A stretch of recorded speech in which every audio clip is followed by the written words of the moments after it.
Does your life ever feel like it is stuck in a cycle of constantly trying to be perfect? The perfect job, the perfect body, the perfect life. We chase this idea of perfection, thinking it's the key to happiness. But what if I told you it's actually holding you back? What if the real secret to peace and contentment isn't being perfect, but simply being fully present? This is a core teaching in Buddhism, a philosophy that has guided people for thousands of years. It's not about achieving some flawless state of being. It's about accepting the beauty and messiness of the here and now. Let's explore this together and see how we can free ourselves from the tyranny of perfectionism. So what is this obsession with perfection all about? It often starts with good intentions. We want to do our best, to improve, to achieve our goals. But somewhere along the way, this healthy drive can morph into a relentless, self-critical voice that tells us we're never good enough. It's a voice fueled by comparison, by social media feeds showing everyone's highlight reels, and by a culture that glorifies flawlessness. We start believing that if we could just fix this one last thing about ourselves or our lives, then we'd finally be happy. The problem is, the goalposts are always moving. You get the promotion, and suddenly you're worrying about the next one. You lose the weight, and now you're obsessing over a tiny wrinkle. Perfection is a mirage in the desert. The closer you think you get, the further it moves away.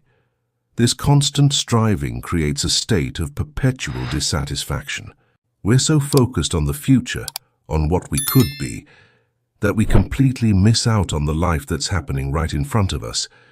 From a Buddhist perspective, this chase for perfection is a form of suffering, or dukkha. It's rooted in attachment to an idealized version of ourselves and our lives. We create a fantasy in our minds, and when reality doesn't match up, we feel frustrated, anxious, and inadequate. This suffering isn't a punishment. It's just a natural consequence of clinging to something that is, by its very nature, unattainable. Life is inherently imperfect. It's dynamic, it's messy, and it's constantly changing. Trying to make it perfect is like trying to hold water in your hands. It's an impossible and exhausting task. So, what's the alternative? It's the simple yet profound practice of being present. Being present means bringing your full attention to this moment, without judgment. It's about noticing the sensations of your breath, the feeling of the ground beneath your feet, the sounds around you. It's about engaging fully with what you're doing, whether it's washing the dishes, talking to a friend, or working on a project. This is where the concept of mindfulness comes in.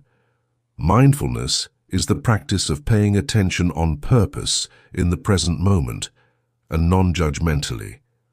When that inner critic starts telling you you're not doing something perfectly, mindfulness allows you to notice that thought without getting swept away by it.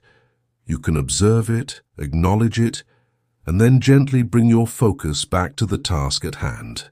You can say to yourself, there's that thought about perfection again, and let it pass like a cloud in the sky. Let's try a little experiment right now. Wherever you are, just take a moment. Close your eyes if you feel comfortable. Take a deep breath in and a long breath out. Now just notice. What can you hear? Maybe it's the hum of a computer, birds outside, or the distant sound of traffic. Don't label them as good or bad. Just notice them. What do you feel? The chair supporting you, the texture of your clothes, the temperature of the air on your skin. Just feel it. Finally, check in with your own mind. What thoughts are present? Are you worried, excited, bored? Again, no judgment. Just observe. This is being present. It's not about emptying your mind or reaching some mystical state. It's just about being here, now, with whatever is. In this space of presence, the need for perfection starts to dissolve. Why? Because in the present moment, things are just as they are. There is no should be or could be. There is only is, and in that isness there is a profound sense of peace. You're not trying to fix yourself for the moment. You're just experiencing it.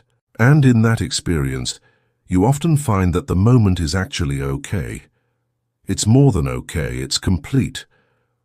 When you're fully engaged in washing the dishes, feeling the warm water and seeing the soap suds, there's no room for anxiety about your career. When you're truly listening to a friend, you're not mentally editing your own flaws. You are simply there. This shift from perfection to presence has a powerful effect on our relationship with ourselves. Perfectionism is built on self-criticism, but presence invites self-compassion. Instead of berating yourself for making a mistake, you can acknowledge it with kindness. You can see it as a part of the human experience, a learning opportunity, rather than a personal failure. Think of it like this. A Japanese art form called kintsugi involves repairing broken pottery with lacquer mixed with powdered gold, silver, or platinum.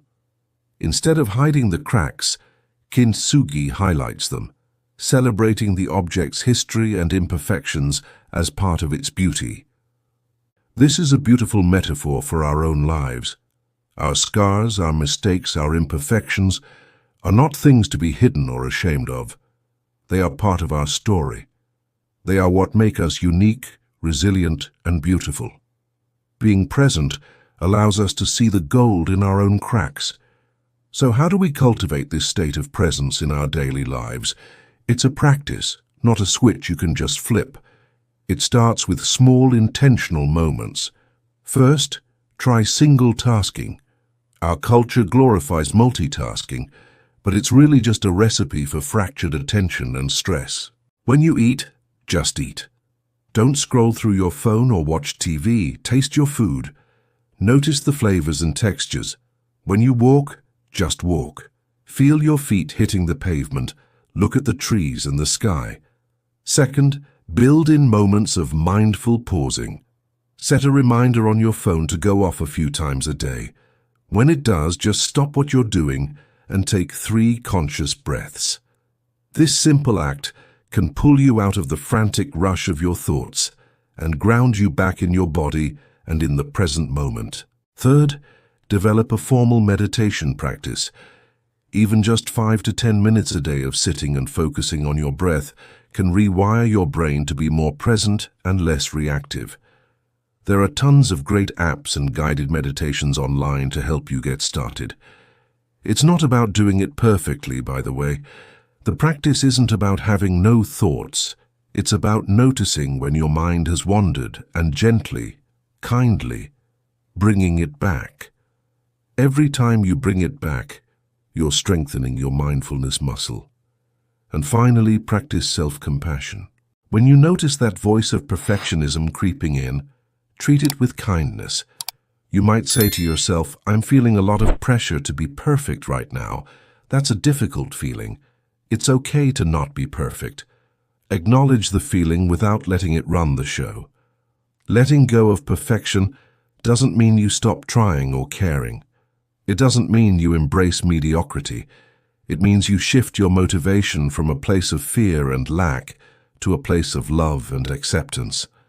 You still strive to do good work, to be a good person, but you do it with a sense of joy and engagement in the process, rather than a desperate attachment to the outcome. You find a flow, an ease. The work becomes a form of play, a form of meditation in itself. The paradox is that when you stop trying so hard to be perfect, you often end up doing better work and feeling more fulfilled. You're more creative, more resilient, and more connected to yourself and others. You free up all the mental energy you were spending on self-criticism and worry, and you can channel it into what truly matters. Remember, the goal of this life is not to arrive at the end as a perfect, untouched specimen. The goal is to live fully, to love deeply, to experience the whole spectrum of what it means to be human, the joy, the sorrow, the successes, and the failures. It's about showing up for your own life right here, right now, in all its imperfect glory. So the next time you feel that pressure to be perfect, I invite you to take a breath. Let go of the shoulds and musts. Ground yourself in the present moment And remember the ancient wisdom, be present, not perfect. Your life is not a problem to be solved. It is a reality to be experienced. Thank you so much for joining me today. If this message resonated with you, please consider liking this video and subscribing to the channel for more content on mindfulness and meaningful living. I'd love to hear your thoughts in the comments below. How do you deal with the pressure of perfectionism? Until next time, be kind to yourself.